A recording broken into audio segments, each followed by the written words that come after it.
Assalamualaikum warahmatullahi wabarakatuh. Bagi Bapak Ibu yang sudah selesai melaksanakan kegiatan PPG dan kemarin sudah melaksanakan UKM PPG di mana ada UKIN dan juga UP, saya doakan semoga Bapak Ibu diberikan kelulusan. Dan terima kasih kepada Bapak Ibu yang sudah subscribe channel ini dan juga setia. Semoga Bapak Ibu diberikan kelulusan dalam UKM PPG tahun ini. Di sini Bapak Ibu saya akan berbagi pengalaman kemarin saat saya menilai UKIN, dan harapan saya semoga untuk angkatan berikutnya hal ini bisa tidak terjadi sehingga Bapak Ibu lulus pada UKIN. Jadi pada saat proses penilaian UKIN itu ada beberapa rubrik penilaiannya. Ini adalah contoh Bapak Ibu layar bagaimana saya menilai UKIN Bapak Ibu. Jadi ada portofolio, kemudian ada pembelajaran, di dalamnya ada RPL atau RPP, ada video, dan juga studi kasus.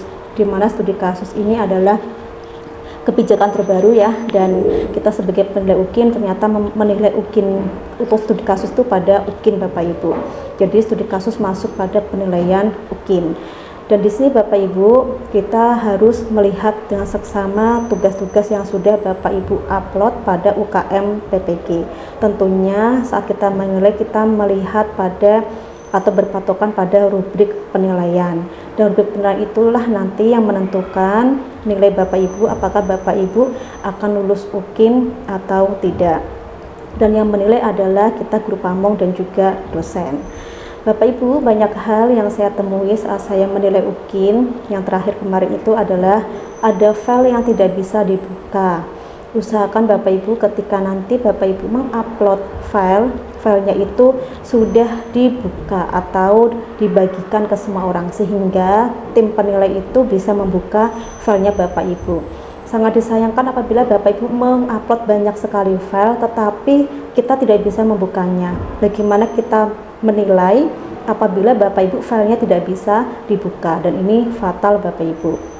Belum tentu juga dosen, pamong atau operatornya nanti menghubungi Bapak Ibu karena banyak juga yang harus kita nilai. Jadi silakan Bapak Ibu untuk filenya di setting dibuka terlebih dahulu atau dibagikan. Kemudian Bapak Ibu saya juga menemui di sini bahwa saat saya menilai ada yang mungkin menyepelekan atau entah bagaimana. Jadi untuk portofolio 4 yang wajib seperti penelitian dan publikasi, ada pencarian informasi, ada refleksi dan inovasi, ini malah ada beberapa yang dikosongkan. Misalkan refleksi kosong atau inovasi kosong. Tentunya apabila 4 wajib ini tidak dilengkapi, maka kita tidak bisa menilai yang seterusnya. Jadi artinya nilai yang pengambilan masyarakat dan prestasi hanya sebagai penambah, tapi yang wajib itu adalah penelitian, publikasi, refleksi, inovasi, dan pencarian informasi. Jadi 4 ini harus Bapak Ibu isi, jangan sampai ada yang kosong. Meskipun mungkin inovasi hanya 1, refleksi berapa, tapi harus ada isinya ya Bapak Ibu, jangan sampai kosong. Nah, di sini Bapak Ibu untuk penilaiannya itu ternyata Bapak Ibu juga masih ada yang memasukkan kriteria sertifikatnya itu tidak pada tempatnya.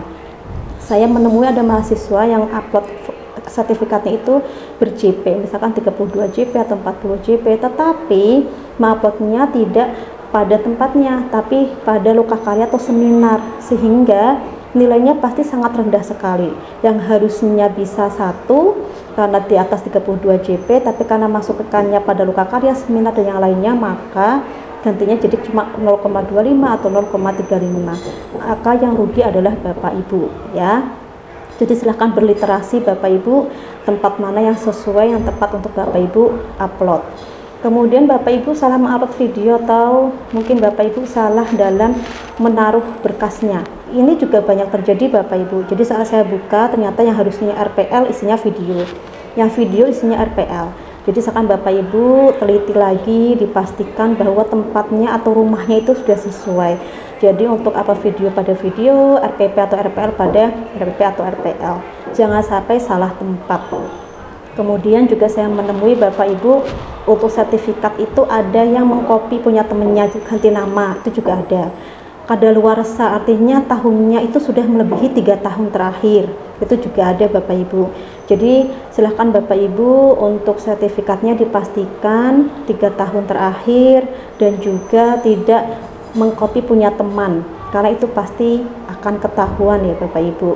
dan tidak jujur. Artinya apa? Ternyata masih banyak Bapak Ibu itu yang menuliskan di deskripsinya atau keterangannya, misalkan seandainya sertifikat nasional, pas kita buka ternyata sertifikat tingkat kabupaten.